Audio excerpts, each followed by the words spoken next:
Cube Radio. Salut, c'est Charles Dran avec l'équipe dans 5 minutes. On s'intéresse aux sciences, à l'histoire et à l'actualité. Aujourd'hui, on parle aviation avec le Boeing 747, un avion mythique qui vit ses derniers instants après 55 ans de production. Un ultime modèle a été livré au transporteur américain Atlas Air.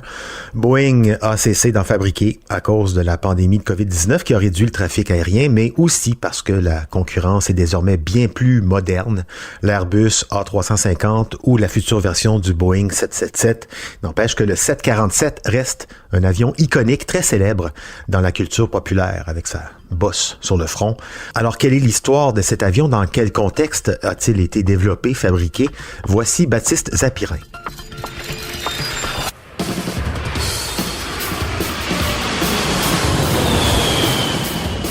Ce Boeing 747, qui a révolutionné le transport aérien, c'est le premier avion à avoir été surnommé Jumbo Jet. Il faut dire que c'est un sacré géant. Selon les modèles, un 747 peut mesurer plus de 75 mètres de long, 70 d'envergure et peser 180 tonnes.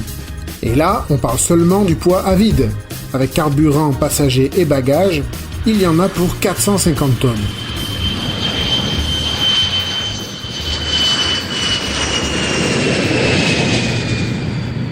Car justement, le Boeing 747 a été conçu dans les années 60 pour transporter un gros paquet de passagers. À cette époque, le trafic aérien explose. On est passé de quelques millions de passagers en 1950 à 100 millions en 1960 et on sera à plus de 300 millions en 1970. Et ce sera 4,5 milliards avant la pandémie de Covid-19.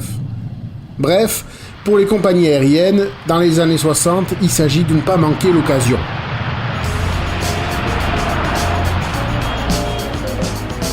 Et donc, durant l'été 1965, Juan Trippe, le président de la Pan Am Airways, approche le constructeur américain Boeing, dont il est l'un des gros clients. Les principaux avions de ligne transportent alors rarement plus de 200 passagers.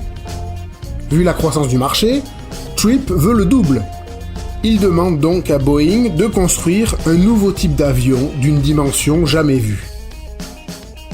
Boeing se lance donc dans le design du futur 747 et le 13 avril 1966, Pan Am signe un contrat pour acheter 25 avions Boeing 747. Le twist, c'est qu'il faut en livrer un d'ici la fin de l'année 1969. Et comme il faut prévoir un peu de temps pour obtenir une certification de vol, ça ne laisse à Boeing que 48 petits mois pour fabriquer la Reine des Cieux, un an de moins que d'habitude. Gros défi donc, Boeing mise presque tout là-dessus. 50 000 personnes travaillent sur le projet, sous la direction de l'ingénieur en chef Joe Sutter. Des ouvriers, des mécaniciens, des ingénieurs, des secrétaires.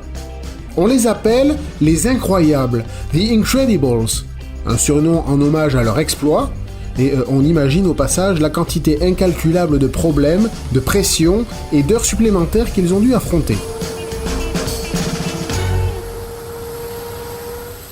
Au départ, les Incroyables envisagent un double pont complet, c'est-à-dire un avion à 2 étages, sur toute la longueur de l'avion. Mais ça aurait entraîné des problèmes techniques, notamment pour placer les conduites de conditionnement d'air, et donc ils décident finalement de gommer l'étage du dessus, dont il ne reste que la cabine de pilotage et un autre espace pour ajouter des sièges de première classe ou un salon de détente. Et ça donne finalement la fameuse bosse caractéristique du Boeing 747. Boeing fait aussi appel en toute hâte à Pratt & Whitney pour mettre au point de nouveaux turboréacteurs capables de propulser ce mammouth volant. Ces moteurs JT9D sont testés en vol sous les ailes de bombardier Boeing B-52. Ils causent d'ailleurs quelques problèmes, 60 moteurs sont brûlés durant les essais. Pendant ce temps, à l'école de pilotage de Boeing, on se montre tout aussi créatif pour être prêt dans les temps. Les pilotes apprennent à manœuvrer le 747 au sol, à bord d'une maquette hissée sur des pilotis de 3 étages, eux-mêmes fixés sur un camion en mouvement. Et les pilotes s'entraînent en dirigeant le chauffeur du camion par radio. Et au final, le pari est tenu. Le 9 février 1969, un premier vol d'essai a lieu, concluant.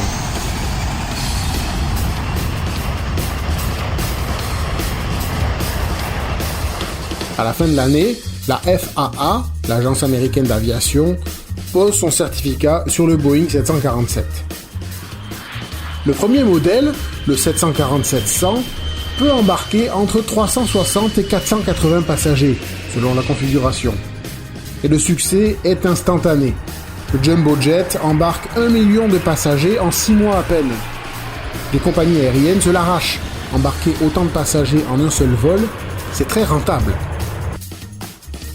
Le 747 devient donc la vedette des aéroports. En 1977, ses capacités sont telles qu'il est même utilisé pour transporter les navettes spatiales de la NASA.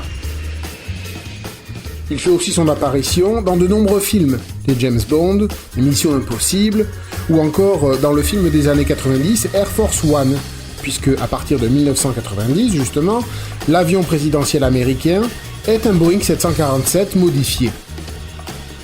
C'est comme ça que le 747 est devenu une icône culturelle, et même presque un ingrédient de ce qu'on appelle, ou qu'on appelait, le rêve américain. Ouais, en tout, Boeing aura vendu 1574 exemplaires de son 747. Alors, ils vont pas disparaître du ciel du jour au lendemain. Hein. Actuellement, il y a encore 448 appareils en service, mais il y en aura plus que 269 dans 10 ans et ça va aller en descendant. Ils finiront tous par effectuer leur dernier atterrissage pour ne plus jamais s'envoler. Merci Baptiste Zapirin, c'était en 5 minutes.